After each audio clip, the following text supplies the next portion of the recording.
Mesdames, Mesdemoiselles, Messieurs, bonsoir. Eh bien, on continue à se battre au Vietnam. Depuis hier, Nord-Vietnamiens et Vietcong multiplient en effet les attaques pour améliorer leur position avant l'application du cessez-le-feu dimanche prochain à 1 h du matin, heure française. Ce cessez-le-feu aura été signé officiellement à Paris samedi prochain par les ministres des Affaires étrangères des parties intéressées. D'ailleurs, le ministre des Affaires étrangères du Nord-Vietnam est déjà arrivé à Paris aujourd'hui au début de l'après-midi. Que se passera-t-il ensuite après le cessez-le-feu? Eh bien, la partie alors se jouera essentiellement entre le gouvernement du Sud-Vietnam et le GRP, et on affirme qu'une délégation du GRP est d'ores et déjà attendue à Saigon. Le Vietnam tiendra bien sûr une large place dans notre journal ce soir. Nous vous parlerons ensuite aussi de ce qui se passe en France, où 4 syndicats approuvent l'accord négocié dans la fonction publique et où M. Georges Marchais a tenu cet après-midi une conférence de presse à l'issue de la réunion du comité central du Parti communiste français. Nous vous parlerons aussi du rallye de Monte-Carlo, où le mécontentement gronde. Nous vous parlerons de la descente en ski du Kandahar, qui avait une nouvelle victoire de l'Autrichienne de l'invincible Anne-Marie Preul. Mais pour commencer, je voudrais vous donner des nouvelles de M. Georges Caillé. M. Georges Caillé, c'est ce marailleur de Concarneau, ce marailleur de 60 ans, qui a reçu hier un nouveau cœur à l'hôpital Foch de Suresnes. Ce soir, M. Caillé va bien et les jours qui viennent nous permettront de savoir s'il échappera ou non à la menace de rejet. Mais pourquoi les médecins français ont-ils repris ces greffes cardiaques après 4 ans d'interruption? Guy Sartoulet a posé la question au médecin qui a pratiqué l'opération, un chirurgien de 40 ans, le docteur Guilmet. Russell, cet Américain, est le doyen des quelques 30 survivants sur environ 200 opérés du cœur dans le monde. Depuis quelques années, les greffes du cœur ont presque toutes été arrêtées. L'une des raisons est qu'on n'avait pas maîtrisé le phénomène qui fait que le corps de l'opéré rejette le nouveau cœur après l'intervention chirurgicale qui, elle, est très au point. Le professeur Guilmet, qui vient de réaliser cette greffe, s'est inspiré de la technique d'un professeur américain qui aurait supprimé en grande partie ce phénomène de rejet. On peut, je pense, envisager de reprendre ces transplantations cardiaques avec le schéma thérapeutique qu'a proposé Shumway, qui comporte d'une part une préparation du receveur avant la transplantation par des globulines anti-lymphocytaires qui diminuent la résistance du sujet à la greffe. Donc le phénomène de rejet. C'est ça, qui diminue ces phénomènes de rejet. Et d'autre part, en donnant des doses de cortisone extrêmement importantes dans les premiers jours qui suivent l'intervention. Sinon, évidemment, les drogues utilisées sont toujours les mêmes depuis les premières les transplantations que l'on faisait il y a 5 ans. Si vous voulez, c'est le mode d'emploi et puis surtout le dépistage des signes précoces de rejet que Shumway nous a appris à analyser de façon plus précise. Si aujourd'hui, M. Vitria, un Français, vice-doyen dans le monde des greffés du cœur, a pu être opéré il y a 4 ans, c'est parce qu'il a eu la chance d'obtenir un cœur prélevé sur un autre homme. Le problème essentiel qui se pose pour la transplantation d'organes en France, c'est le problème des donneurs. Donc tout est un problème, en fin de compte, d'organisation, mais dans le monde médical. Organisation, donc information du public d'une part, et d'autre part également information, je dirais même, du public médical, parce qu'il y a aussi une certaine opposition d'un certain nombre de services à nous signaler les comas dépassés, parce que ça pose tout de même peut-être des problèmes d'ordre éthique, d'ordre moral. Enfin, je pensais que ces problèmes étaient résolus, mais il ne semble pas que ce le soit pour tout le monde. Est-ce que vous pensez que la transplantation cardiaque est une solution d'avenir? Je ne pense pas que le cœur artificiel puisse être mis au point avant au moins un siècle. Cœur artificiel implantable, autonome, bien entendu, avec une source d'énergie à l'intérieur du cœur, ce qui pose des problèmes très difficiles.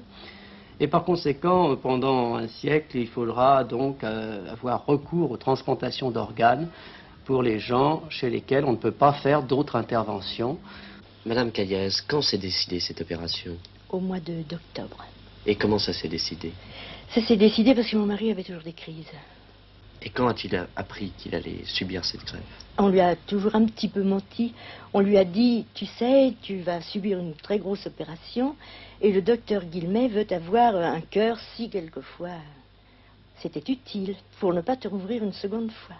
Moi, je savais très bien. On ne m'avait pas caché. Et quel effet cela vous fait-il d'avoir un mari au cœur greffé? Eh bien, je suppose que c'est la seule solution pour que je le garde. La guerre du Vietnam est en train de vivre ses derniers jours. Samedi à Paris, les ministres des Affaires étrangères des 4 gouvernements intéressés signeront l'accord de cessez-le-feu. Le ministre nord-vietnamien des Affaires étrangères, M. Nguyen Duy Trinh, est arrivé au début de l'après-midi dans la capitale française. Vous allez le voir.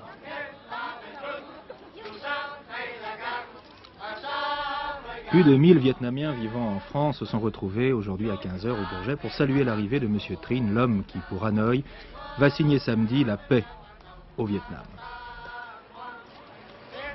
Fleurs, calicots, drapeaux étaient brandis au son de l'hymne de Hanoï, la marche de la Révolution. Il est à signaler que c'est la première fois qu'un avion nord-vietnamien se pose en France. M. Trinh avait quitté Hanoï la nuit dernière. M. Trinh a 63 ans, il est marié, père de famille et milite depuis l'âge de 16 ans. Après avoir salué la France et les Français, M. Trinh devait déclarer que le gouvernement nord-vietnamien et le GRP exécuteront scrupuleusement les clauses de l'accord et qu'il espère que les autres parties en feront autant.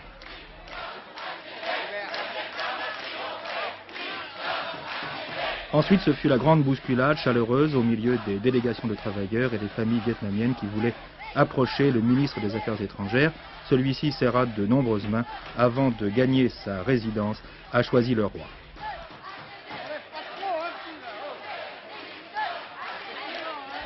Samedi à 11h, au nom du Nord-Vietnam, M. Trinh signera la paix.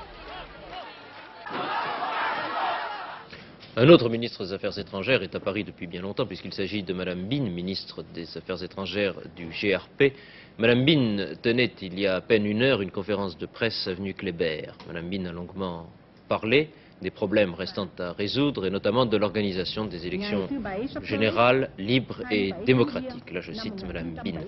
Dans tout le Sud-Vietnam, pour permettre à la population de déterminer elle-même son régime politique. Tout au long de sa conférence, Mme Binh a affirmé et réaffirmé la volonté du GRP de respecter scrupuleusement l'accord. Elle a d'autre part souhaité que la réconciliation et la concorde nationale puissent être réalisées dans les 3 mois fixés par l'accord de Paris. Au Vietnam même, les Nord-Vietnamiens et les forces Viet Cong mettent à profit les dernières heures de combat pour améliorer leur position. De violents combats se déroulent actuellement, notamment dans le delta du Mekong. Et pendant ce temps-là, à Saigon, où le bruit court qu'une délégation du GRP est attendue dans les prochains jours, le gouvernement du président Thieu met tout en œuvre pour que le calme soit respecté. L'armée est consignée, les fonctionnaires mobilisés sur place et le couvre-feu toujours sévèrement appliqué. On avait senti hier dans la population de Saigon qu'elle était consciente de vivre une journée historique. Autant aujourd'hui, on a l'impression que rien ne se passe, on dirait presque que rien ne s'est jamais passé. Les rues ont repris leur rythme de vie habituel. Les véhicules militaires et les soldats ont fait leur réapparition et recommencent à circuler normalement. Le seul élément nouveau qui change par rapport aux jours précédents est la floraison de drapeaux aux couleurs nationales à bandes rouges sur fond d'or. Tous les pronostics plus ou moins alarmants se sont avérés faux. Ces jours derniers, on prévoyait généralement ici qu'il allait se passer des événements importants, sinon graves. En fait, Saigon est jusqu'à maintenant extrêmement calme. Ici, on attend toujours, mais on ne sait plus exactement quoi. Ce matin, le président Thieu, devant les cadres de la police, a déclaré que le Vietnam aurait une paix dans l'honneur, pourvu que l'autre côté respecte l'accord signé. On le voit bien, ce sont toujours les mêmes craintes à l'égard de la parole des communistes qui probablement empêchent la joie populaire d'éclater. C'était notre envoyé spécial Michel Bader qui, par téléphone, nous disait quelle était l'ambiance à Saigon. Un des grands soucis du gouvernement Thieu est d'empêcher le Viet Cong de marquer des points sur le terrain. Et dans les grandes villes, il veut empêcher les communistes de développer leur action de propagande. Pour cela, il s'appuie sur la police sud-vietnamienne qui vient d'être mise en état d'alerte. Si les communistes lèvent le petit doigt, brandissons le poing. Telle est l'instruction communiquée ce matin par le président Thieu aux responsables de la sécurité. Depuis hier, la police à Saigon est en état d'alerte, prête à intervenir immédiatement, 24 heures sur 24, Pour elle, le cessez-le-feu ne change rien, au contraire, elle est chargée de gagner la guerre psychologique.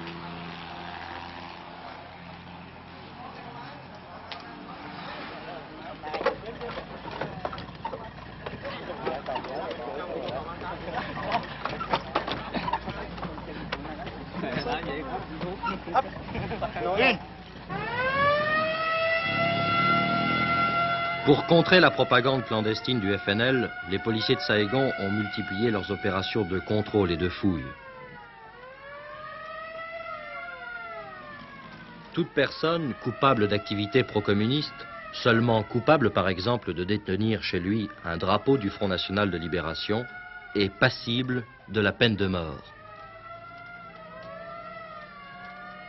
Les policiers sont également chargés de surveiller tout stockage individuel de riz ou de denrées alimentaires essentielles dont on redoute qu'elles ne soient destinées aux communistes.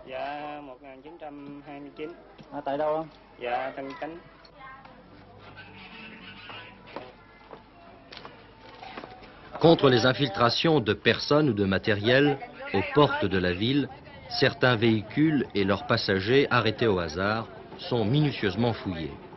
Les attentats terroristes ou les opérations de sabotage communiste, maintes fois annoncées par le passé, paraissent cependant peu probables. De nombreuses indications permettent de penser que le front ne veut pas effrayer les populations des villes.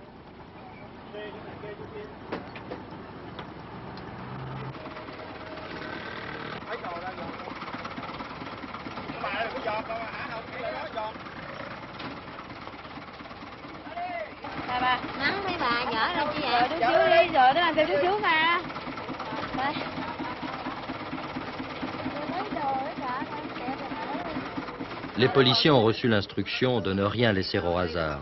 Et en cas d'inspection complète, rien n'est oublié, pas même les papiers ou la grenade que peut dissimuler un chignon.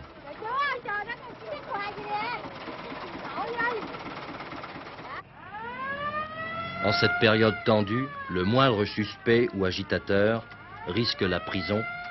On estime à environ 50 000 le nombre des prisonniers politiques au Sud-Vietnam.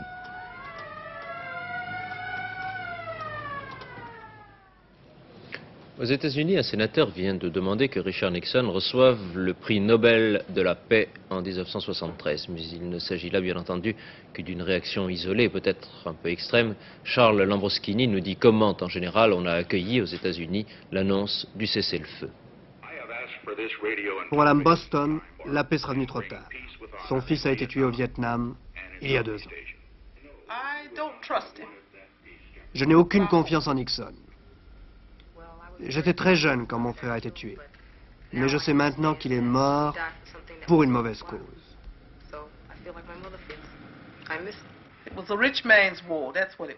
C'était la guerre des riches, une guerre pour faire de l'argent. Je me sens très amer. Nous aurons beaucoup à protester encore. Je suis heureuse que Nixon ait fait la paix. Je regrette seulement qu'il n'y ait pas réussi plus tôt. Car si Madame Boston n'oubliera jamais son fils mort à la guerre, les Américains aujourd'hui semblent plutôt satisfaits. Même si beaucoup pensent qu'il y a loin d'un cessez-le-feu à la paix. Nixon a eu raison. J'approuve totalement le président Nixon. C'est une bonne nouvelle pour les États-Unis et le monde. Êtes-vous d'accord avec le concept de la paix dans l'honneur? Absolument. Acceptez-vous le concept de la paix dans l'honneur? Absolument.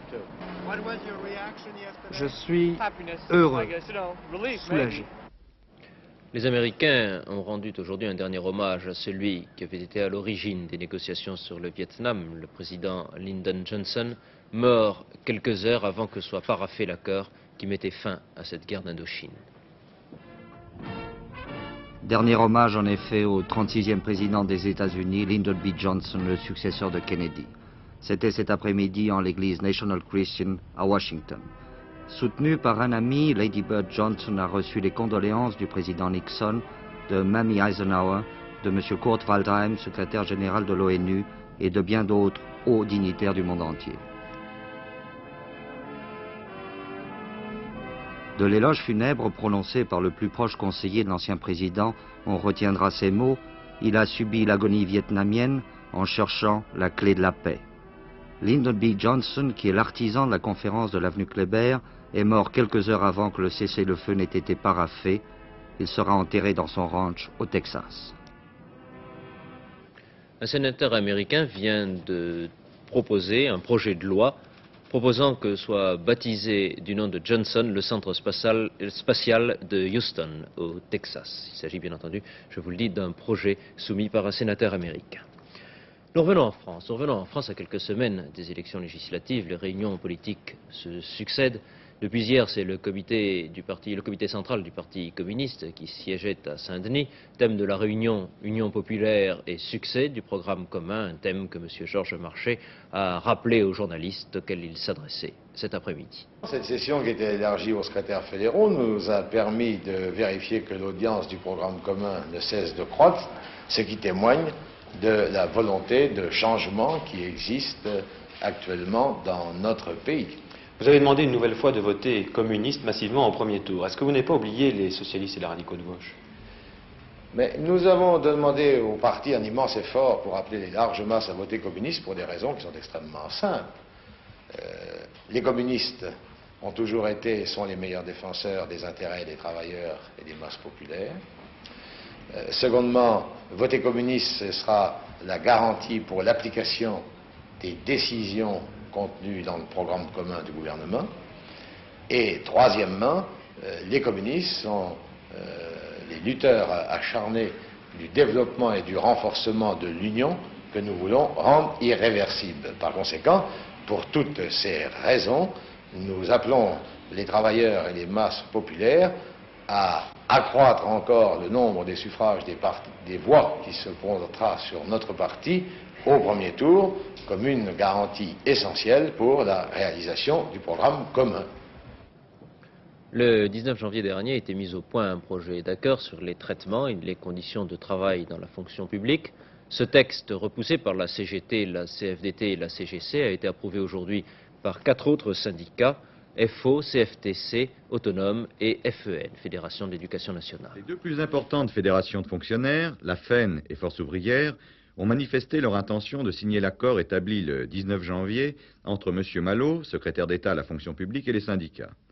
Ces deux syndicats estiment positif cet accord pour l'amélioration de la condition des fonctionnaires. Les propositions du gouvernement sont pour l'essentiel un relèvement de 6% des salaires avec une garantie de 2% du pouvoir d'achat, un salaire minimum à 1000 francs dans la zone 0, c'est-à-dire Paris. Ce minimum sera acquis pour l'ensemble du territoire d'ici à la fin de l'année. Une réduction d'une demi-heure du temps de travail hebdomadaire. Chez les autres syndicats, si la CFTC est décidée à signer elle aussi, la CGT et la CGC ne signeront pas. Ces deux syndicats n'ont d'ailleurs jamais signé un accord dans la fonction publique. La CFDT, qui n'avait pas signé l'année dernière, refuse le contrat 1973, le trouvant insuffisant. Mais un des points les plus importants de cet accord est sans doute la suppression de la 4e zone, qui représente les fonctionnaires des petites communes. Cela concerne un tiers des fonctionnaires, c'est-à-dire près de 600 000 personnes. Pour eux, l'augmentation de 1973 sera de 7,25%. La pêche française traverse actuellement une crise. La campagne 1972 a été très déficitaire et cette crise a été évoquée aujourd'hui par M. Gallet au cours d'un voyage en Bretagne. Le ministre a annoncé diverses mesures qui devraient permettre un nouvel essor de la pêche française. En 1972, la France a importé 16% de sa consommation en poissons frais et 30% de la quantité de poissons traités par les usines de transformation. Raison invoquée, le vieillissement d'une grande partie de la flotte de pêche française. Les patrons pêcheurs, aussi bien artisans qu'industriels, admettent d'ailleurs de plus en plus cette nécessité de moderniser ou de renouveler leurs bateaux pour une meilleure production. Pour l'artisan pêcheur, cette mutation est lente et difficile. Il tient compte de son âge, mais surtout de ses ressources financières. Il lui faut compter 60 à 80 millions d'anciens francs pour un chalutier tonnier bien équipé de 18,50 m. Possibilité bien sûr d'obtenir un prêt à long terme de la part du Crédit Maritime Mutuel, une prime d'incitation de la marine marchande, cependant l'apport personnel demeure souvent trop important. Une solution, le regroupement, encouragé par des prêts complémentaires des pouvoirs publics. Cependant, des artisans pêcheurs préfèrent attendre et agir seuls. Ça devient tellement cher, les engins, qu'un particulier ne peut pas le faire tout seul. Il faudrait avoir des groupements ou bien nous sommes aidés par le Crédit Maritime. Pour la pêche industrielle, les investissements sont encore insuffisants. Cela est dû notamment au prix trop élevé des bateaux et à l'incertitude du concours financier de l'État. Cependant, M. Gallet a tenu à le préciser aujourd'hui, il y aura une augmentation très nette de l'aide aux investissements, notamment pour les artisans. En ce qui concerne la pêche artisanale, l'ensemble des crédits pour la France a été augmenté de 300%. C'est 3 millions de nouveaux francs qui, cette année, vont être attribués à titre de subvention à l'ensemble de la pêche artisanale. Pour la Bretagne Sud, que je viens de visiter, cet effort va avoir, je crois, des résultats spectaculaires. C'est normal, puisque sur 7000 marins-pêcheurs du Sud-Bretagne, 4600 naviguent aujourd'hui sur des bateaux de moins de 100 tonneaux. En ce qui concerne la pêche industrielle, les crédits passent cette année de 16 millions à 18 millions et demi de francs actuels. Selon les experts, cet accroissement d'aide aux investissements devrait activer la mutation de la flotte de pêche française. Ce matin, au ministère de l'Éducation nationale, M. Joseph Fontanet a annoncé la nouvelle campagne Jeunesse au plein air. C'est une campagne de vente de timbres spéciaux proposée par les enfants de l'enseignement primaire. Les sommes recueillies servent à offrir des vacances aux enfants les plus défavorisés.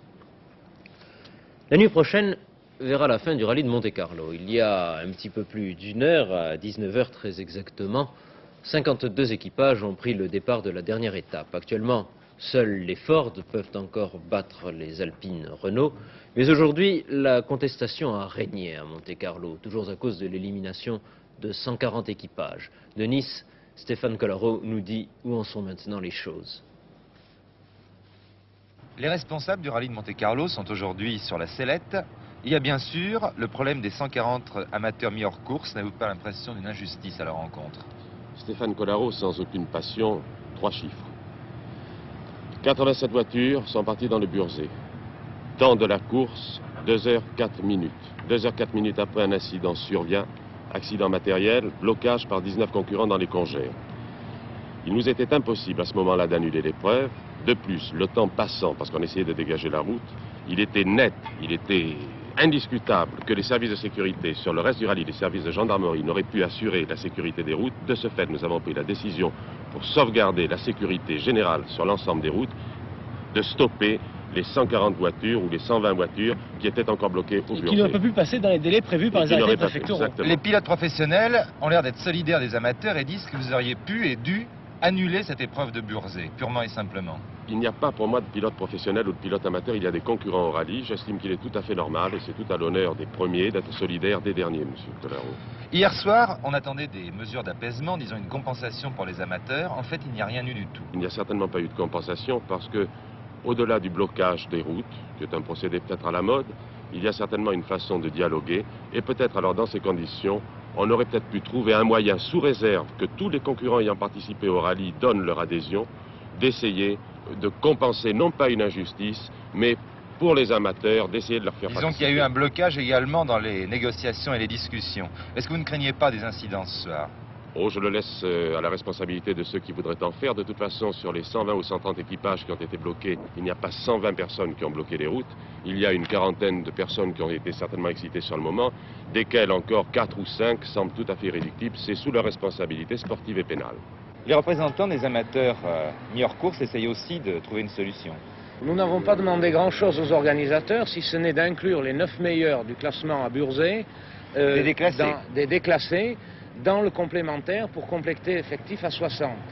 Et nous leur avons demandé, si cette solution s'avérait impossible, de nous rembourser l'engagement, puisque nous n'avions pas participé au rallye en ayant payé, et de nous donner une indemnité de 1000 francs pour compenser les frais engagés dans le début de l'épreuve. Ils ont refusé. Et les organisateurs ont refusé. Qu'est-ce que vous allez faire? Boycotter le rallye? Non, cette solution est à écarter totalement parce que c'est une épreuve sportive et il faut laisser aux pilotes qui sont classés le moyen de terminer l'épreuve. Vous n'avez pas peur qu'il y ait quelques éléments parmi vous que vous ne puissiez contrôler et qui sèment un peu la perturbation? Nous allons essayer de contrôler tous les éléments. Je vous rappelle que ce sont les 4 alpines de Andruet, Anderson, Nicolas et Terrier, les 2 Ford Escort de Nicolas et Mäkinen qui se disputeront en principe la victoire au cours de la dernière nuit du rallye. Il serait vraiment inadmissible, vu les gros risques qu'ils ont encourus, qu'ils en soient empêchés. Pendant que nous parvenait ce reportage de Stéphane Collaro, nous apprenions une décision que vient de prendre la direction de la course.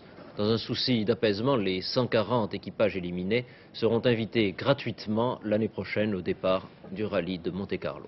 Voilà peut-être qui va permettre d'éviter les incidents que l'on craignait pour la nuit prochaine et dont vous parlait il y a quelques instants Stéphane Collaro.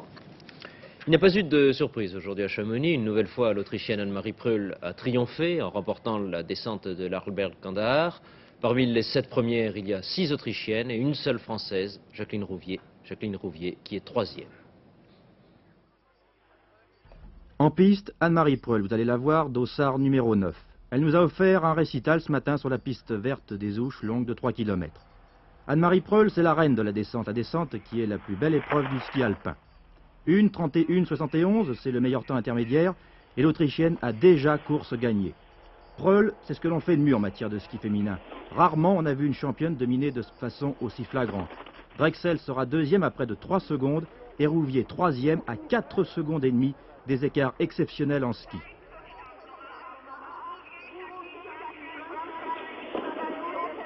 Le chiffre qui s'inscrit en haut à gauche sur votre écran, 2:09:57, c'est le temps à battre, en l'occurrence celui de Drexel, temps que Pröll va améliorer très facilement.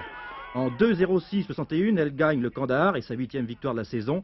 1m70, 73 kg. Anne-Marie est une demoiselle impressionnante. Oui, décidément, il y a Pröll et les autres. Raymond Poulidor a reçu aujourd'hui les insignes de la Légion d'honneur des mains de M. Joseph Comiti, le ministre de la Jeunesse et des Sports. La cérémonie s'est déroulée à Saint-Léonard de Noblat, le village natal de Poupou, de Poulidor. Raymond Poulidor, au nom du président de la République et en vertu des pouvoirs qui nous sont conférés, nous vous faisons chevalier de la Légion d'honneur.